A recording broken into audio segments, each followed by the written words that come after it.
And so on the topic, right, we're going to start with a few examples on AI. Where are we now? So what led to this topic when I started it off from the psychology of deception? Now, a lot of times, Gen AI, deepfakes, this age of misinformation is all around. We've got voice scams. We've got algorithms pertaining to the Wall Street share prices that at stake. So for example, anyone heard of GameStop? Well, Rolling Kitty is back. And in his recent stream, just on his recent stream alone, he was saying, let's end the stream. Let's end the stream. Guess what happened to the share price? It dropped 1%. Why only 1%? Because there is a trading halt when there's too much variance in the share price. In his stream, 8 times that happened. So yes, AI, deepfakes is everywhere. India elections, you name it, bit. And so we have a lot of headlines recently as well. In Hong Kong, $25 million outright was at stake. In a closer neighborhood as well, as we look at Australia, we think that, hey, these guys are supposed to be up in the game ahead of us, have a bit more of that security culture, but guess what? They're losing millions of dollars to scamsters. So amidst all of this, where are we? Like, what's at stake? As we look at all those clones that's coming up, we could easily create one of ourselves. All our friends, any elections, we get a reviver of people who are supposed to be beyond the grounds. And all of it is creating a sensation of, well, should I dismiss everything as deepfakes? Because as we get used to them, it's easier for bad people to also say, you know what, the truth is fake. So what should we do? And that's interesting because along the journey, right, AI, the journey of it's not new. It started from 1950s.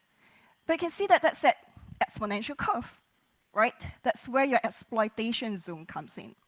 Human adaptability is behind. That's the truth. And it's just like industrial revolution, any kind of digital age. We talk about digital literacy all the time. Our employees are behind. But look at what AI is driving as well.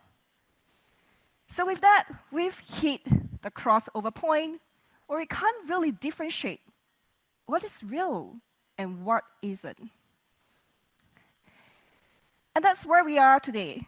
But there is hope. That's why I'm saying. Because the root of deception is our mind. And over here at KnowBe4, our mission is to help organizations manage the ongoing problem of social engineering, and we do this by enabling employees to make smarter security decisions. Now, when I first saw the mission, I was like, come on, I'm not a kid. Like, I make decisions all the time. I'm smart, so what's so difficult about it?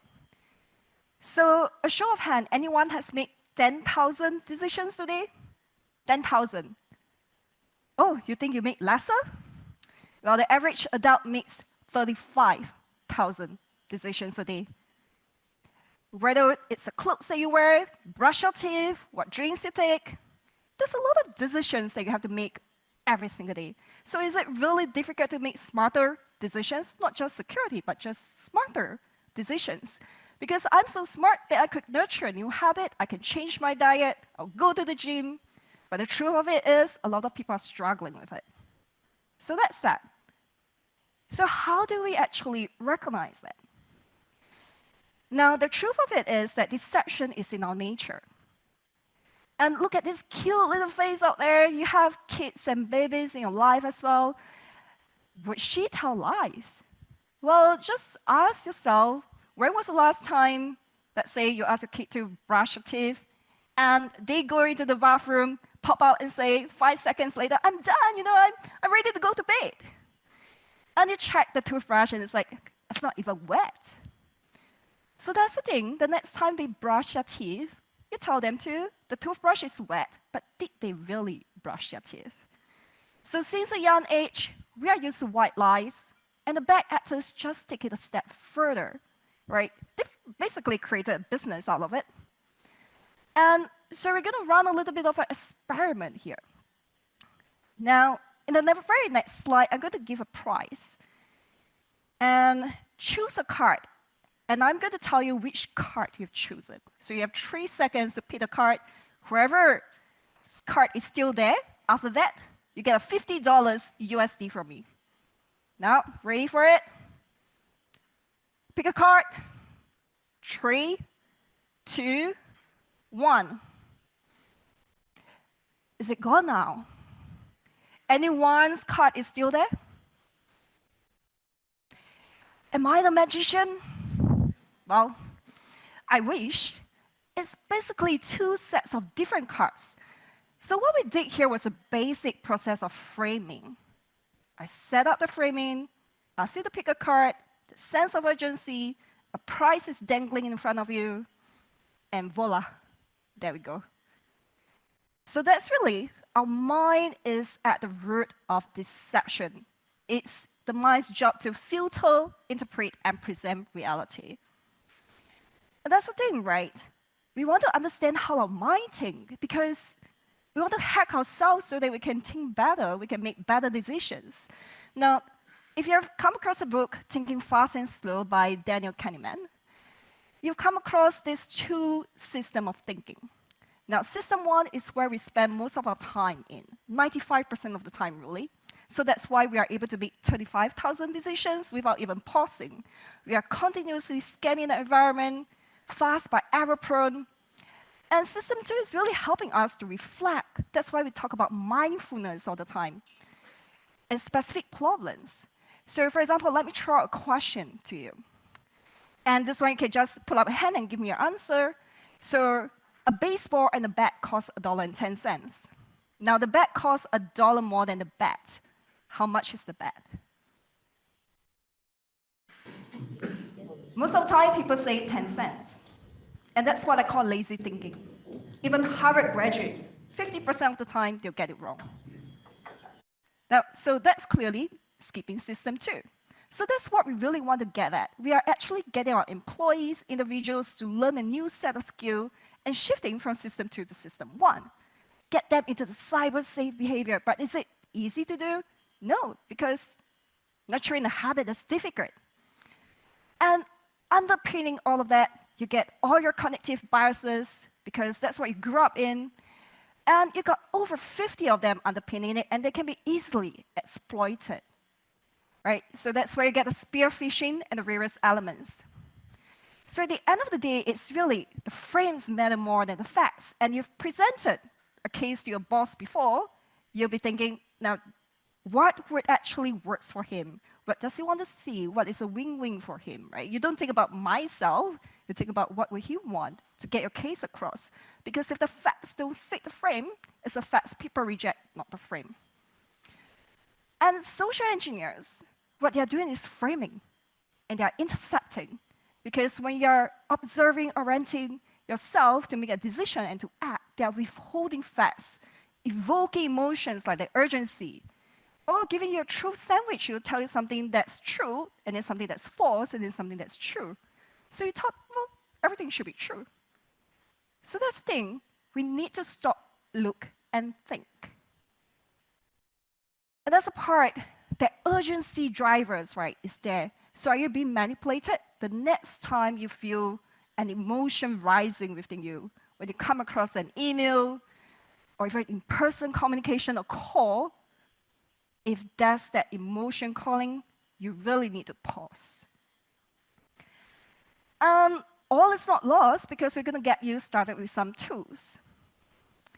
Now, when it comes to that nurturing of a habit, well, I do have the academia to thank for it as well, because we want to understand, how does human work? Well, first of all, if you are looking at building ability and having that behavior you want, Fox model behavior, right? That is key, because you want to ramp up ability and motivation at the same time, so that when you give them the prompt, they are able to respond accordingly. If you give them a very difficult phishing test right from the start, they're going to get demotivated. They're like, hold on a second, I can't even spot that. I fail all the time. Well, you know what, I'm just going to forget it. And the forgetting curve, guess what? Everything you heard today, tomorrow you might probably forget 50% of it. So it's an exponential curve that you're going to forget about things. So you need micro, regular learning. And of course, incentives, recognition, motivation, and reward, that's how human works. And as part of that, KnowBe4, we are investing in Gen AI. Gen AI to help you to select templates so that you could actually save your brain from thinking, what could I use, right, to generate all those campaigns, giving you insights of what's the top click phishing emails, what's out there in the wild in the attacks, and of course, even recommending optional learning based on your user's profile, right? So we are investing in Gen AI as well, but it's for our benefit. If the bad guys are out there, we need to use it as well. So of course, with that heavy investment in publishers, in games, as of now, we are producing season 6. In the last season 5, it was $1 million spent in the production. So it's a Netflix binge-worthy series. Now with all that out there in the roadmap as well, that's where we have what we call artificial intelligence defense agents. So once again, if you want to know a bit more about roadmap, reach out to the folks after. But all this products aside, whenever we speak with customers, we ask, what behaviors are you trying to change? Can you quantify the business impact in relation to this? Because it's not a stroll in the park. You need to answer to your stakeholders. And that's a part where it's a security culture cycle of improvement. And the very first thing, understanding what behavior you're trying to change, the impact to the business, getting leadership buy-in. And the third one, most people forget about this, is communicate, right? If your end users don't know why we are doing this, like for example, sharing with them that psychology of deception, why it's important for them, no, they're not going to get it, going to push back, execute the plan, and measure the results. So with all that said, data storytelling is very important. Earlier this year in Gartner Security Risk Management Summit, Richard Adescourt is the guy that you should talk to if you have a Gartner subscription. And that's where you're able to pitch a story to management about the performance of this program. And also to tell a story about what it means to the business, the employee-driven operational threats leading back to business implications in terms of revenue, cost, reputation, compliance, and safety. You know, a lot of times people say, well, why don't IT have a table? Or right, have a seat at the table. Well, there's a lingo that we are using. It's a language we are using. Right? So we want to sit at the table, we have to communicate in business lingo. And when you're asked, well, what does all these sentiments actually ties back to business impact? A lot of times people have said responsibility is something that's fluffy, and earlier on, we talk about you can't assign responsibility to someone because you need the culture, you know, that nurture the environment itself. And it does have a difference. The user who doesn't feel that it's part of their responsibility are 3 to 4 times more likely to perform these risky actions. So you can quantify the impact as well. And at the end of the day, to tell a story of where your journey is. At KnowBe4, we've published a white paper, Security Culture Maturity Model, and it ties back to SANS Security Maturity Model as well. So we really look at the intent from level 1 to 5. What's your intention? If it's basic compliance, you're basically just doing compliance. Are you going to shift it down, reduce breach likelihood? The dotted red line says no. So where we really want to go to is a level 4 to 5. Right? Are you aligned with your stakeholders? And with that, education, preparation, and healthy security habits are the only defense. We need to move our people to system 1. And that's the thing, there's no easy way around it. But we do have some resources to help you along the way. So you can visit our resource hub on security culture, where the white paper is, with webinars as well. And our chief evangelist and chief security officer, Perry Carpenter, he's also at Gartner. And he has his own podcast, 8th Layer Insights. Pretty familiar because we are familiar with the term defense in that. Along with that, what kind of certification is out there? Well, security awareness, culture professional certification that gives you a structured way to approach your program in 7 segments. And of course, the KnowBe4 free resource kits. Thank you for spending time with me this afternoon. And with that, I give my thanks.